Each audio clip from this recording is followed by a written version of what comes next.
आज हम पढ़ेंगे osmo regulation, thermo regulation and excretion के बारे में। ठीक है जी। लेकिन इन तीनों के बारे में पढ़ने से पहले हमारे लिए एक चीज़ का जानना ज़रूरी है, एक फिनोमेना का जानना ज़रूरी है। वो फिनोमेना क्या है? That is homeostasis. हम यहाँ पे लिख लेते हैं दैट इज़ होम्योस्टेसिस। ठीक है जी।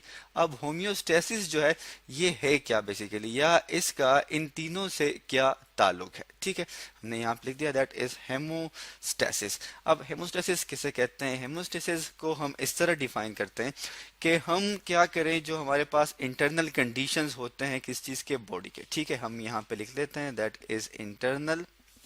ठीक है जी। इंटरनल किसे कहते हैं? अंदरूनी। तो जो कि बॉडी के अंदर जो कंडीशंस हैं, जो हालात हैं, उसको हम क्या रखते हैं? उसको हम इक्विलिब्रियम में रखते हैं। ठीक है जी, इक्विलिब्रियम में रखते हैं। मैं यहाँ लिख लेता हूँ दैट इज EQUILI, इक्विलिब्रियम। ठीक है। सो इसको हम किस तरह डिफाइन करते हैं कि इंटरनल कंडीशन को हम इक्विलिब्रियम में रखते हैं। अब इक्विलिब्रियम में जब हम रखते हैं तो ये किसके एस्पेक्ट से या किसके रिस्पेक्ट से रखते हैं? तो हम इक्विलिब्रियम में रखते हैं किस चीज से? With respect to external environmental condition. ठीक है, मैं यहाँ लिख देता हूँ that is external environmental condition. ठीक है जी। जो इन्वायरमेंट के कंडीशन है उसके अकॉर्डिंगली हम अपने इंटरनल कंडीशन को कांस्टेंट रखते हैं, इक्विलिब्रियम में रखते हैं। और इस फिनोमेना को हम क्या कहते हैं? इसको हम कहते हैं होम्योस्टेसिस। ठीक है जी। अब हम एक एग्जांपल ले लेते हैं इसी होम्योस्टेसिस की। हम बात कर लेते हैं किस चीज की? टेम्परेचर की। ठीक है जी, मैं यहाँ पे लिख देता हूँ दैट इज टेम्परेचर।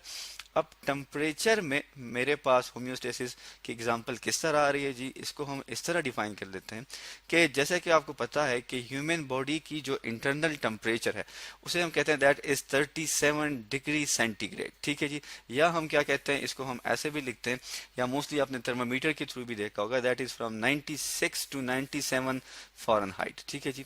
96 97 हमारे पास फॉरेनहाइट भी होती है। ठीक है। अब इसके बाद जो है अगर हम देखें तो हम हमारे पास लेट्स सपोज हम कहते हैं कि जो टेम्परेचर ज़्यादा वेरिएट करता है ये दो जो हमारे पास मौसम है उनमें करता है। फॉर एग्जांपल मैं लिख लेता हूँ दैट इज जो हमारे पास समर है। ठीक है जी। गर्मियों में जो हमारे पास बाहर का जो टेम्परेचर होता है, ठीक है जी, इन्वायरमेंट का टेम्परेचर है वो वेरिएट करता है 25 से लेके राउंड अबाउट 55 डिग्री सेंटीग्रेड तक। ठीक है जी। अच्छा, इसी तरह अगर हम बात करें विंटर सीजन की, तो विंटर में भी हमारे पास जो टेम्परेचर है दैट इज विंटर। विंटर में भी ये हम इस लिखते हैं कि ये जीरो से हम लिख लेते हैं, उससे ये वेरिएट करता है अप टू 20 डिग्री सेंटीग्रेड। ठीक है जी।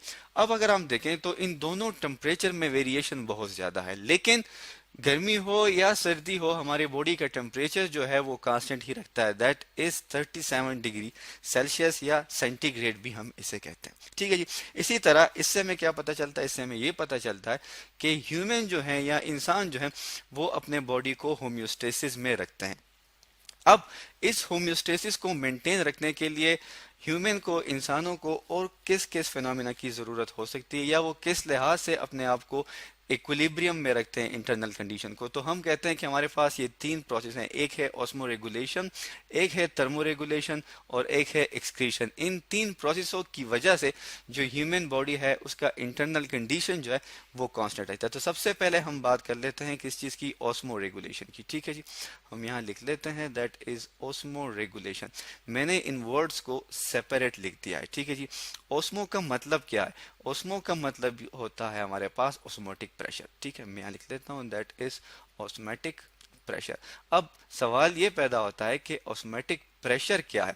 ऑस्मेटिक प्रेशर जो है हमारे पास, हम इसको इस तरह डिफाइन करते हैं कि कोई भी ऑर्गेनिज्म, कोई भी सेल, वो अपने सेल में वाटर को और साल्ट की कंसंट्रेशन को मेंटेन रखने का जो प्रोसेस है, वाटर एंड साल्ट, में यहाँ लिख लेता हूँ that is water and salt, इसको मेंटेन या इक्विलिब्रियम में रखने का जो प्रोसेस है उसे हम क्या कहते हैं? उसे हम कहते हैं ऑस्मो रेगुलेशन। अब ऑस्मोटिक प्रेशर में हम इसको किस तरह मेंटेन रखते हैं? ऑस्मो रेगुलेशन को इसको हम इस तरह मेंटेन रखते हैं कि लेट्स सपोज हम बात करते हैं कि हमारे पास एक सेल है। ठीक है जी। अब सेल क्या करता है? इस ऑस्मोटिक प्रेशर के थ्रू अपने स्ट्रक्चर को मेंटेन रखता है, शेप को बरकरार रखता है। तो हम बात कर लेते हैं कि सेल के इनसाइड हमारे पास मौजूद है साल्ट, प्लस हमारे पास मौजूद है वाटर। ठीक है जी।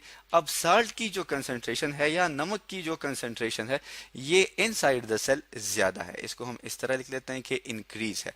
और इसी तरह जो वाटर की कंसंट्रेशन है वो कम है।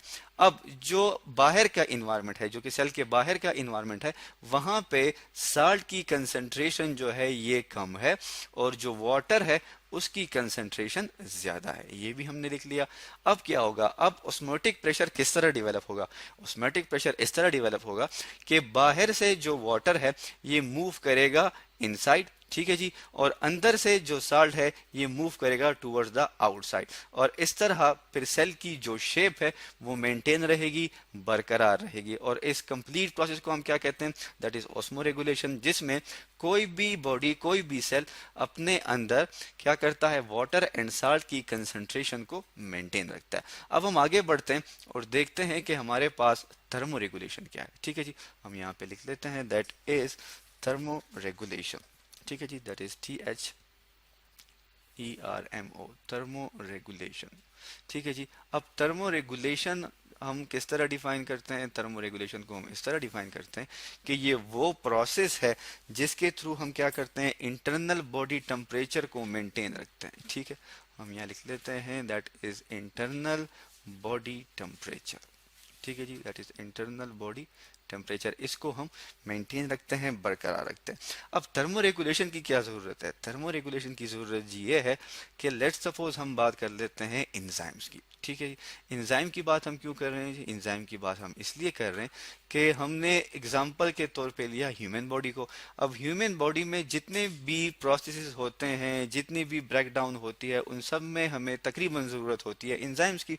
अब इन इंजाइम को जब ये अपना प्रॉपर फंक्शन करेंगे इंजाइम, तो इनको चाहिए एक ऑप्टिमम टेम्परेचर। ठीक है जी, ये किस टेम्परेचर पे सही काम करते हैं? दैट इज ऑप्टिमम टेम्परेचर पे। ठीक है जी, ऑप्टिमम टेम्परेचर।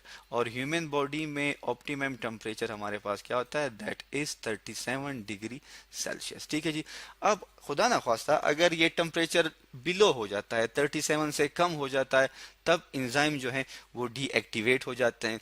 या अगर ये टेम्परेचर एक्सीड कर जाता है, जैसा कि हमें फीवर होता है, बुखार होता है, ठीक है, तो तब क्या होगा? तब ये इंजाइम जो है ये हमारे पास डीनेचर हो जाते हैं। जब लो होता है तो ये डीएक्टिवेट होते हैं, जब टेम्परेचर लो होता है तो ये डीएक्टिवेट होते हैं। हम लिख देते हैं यहाँ पे कि जब टेम्परेचर लो होगा तो इंजाइम क्या हो जाते हैं? डीएक्टिवेट हो जाते हैं। ठीक है, ये हमने लिख लिया, दैट इज डीएक्टिवेट। और अगर टेम्परेचर जो है, ठीक है जी, टेम्परेचर को हम TEMP से लिख लेते हैं, टेम्परेचर अगर इंक्रीज कर जाए, बढ़ जाए, तब क्या होगा? तब हमारे पास जो इंजाइम है ये क्या हो जाते हैं? डीनेचर हो जाते हैं। डीनेचर का मतलब क्या है कि वो अपने स्ट्रक्चर को चेंज कर लेते हैं, अपने फंक्शन को चेंज कर लेते हैं।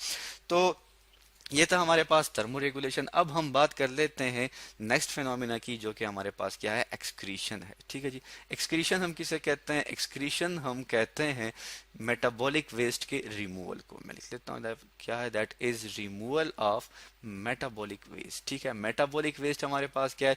जब हम खुराक लेते हैं तो जब उनकी ब्रेक डाउन हो जाती है, वो टूट जाते हैं, तो अब वो फूड जो कि हमें ज़रूरी होता है वो बॉडी में स्टोर हो जाता है, और वो जिसकी ज़रूरत नहीं है हमारी बॉडी को, वो हमारे पास मेटाबॉलिक वेस्ट में कन्वर्ट हो जाता है। तो इस मेटाबॉलिक वेस्ट को हम रिमूव करते हैं दो तरीक़ों से। एक है हमारे पास दैट इज़ यूरिन, एक यूरिन के थ्रू हमें रिमूव करते हैं जो कि हम किडनी के थ्रू करते हैं, और एक हमारे पास लार्ज इंटेस्टाइन के थ्रू जिसे हम यूरिया कहते हैं, यूरिया के थ्रू भी हम इसे रिमूव करते हैं।